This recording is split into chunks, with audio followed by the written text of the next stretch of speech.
दुनिया के कई देशों में बच्चों के सोशल मीडिया इस्तेमाल पर रोक लग चुकी है। ऑस्ट्रेलिया समेत कई देश अब बच्चों के फेसबुक, इंस्टा जैसे सोशल मीडिया प्लेटफॉर्म चलाने पर बैन लगा दिया है।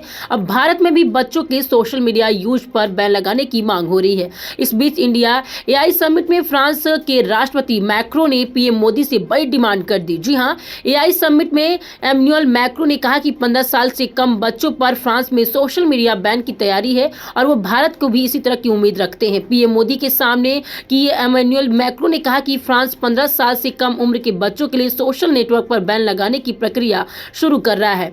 ग्रीस, स्पेन और दूसरे यूरोपीय देश भी इस पहल में साथ है और भारत को भी इस मुहिम से जुड़ने की उम्मीद है। उन्हें कहा कि मुझे पता है कि माननीय प्रधानमंत्री जी आप भी इस पहल में जुड़ेंगे और ये बहुत अच्छी खबर होगी कि भारत की बच्चों और किशोर की सुरक्षा के लिए इस तरह के कदम में शामिल होगा। उन्हें जोर देकर कहा कि बच्चों की सुरक्षा सिर्फ नियम बना नहीं बल्कि सभ्यता का सवाल भी है।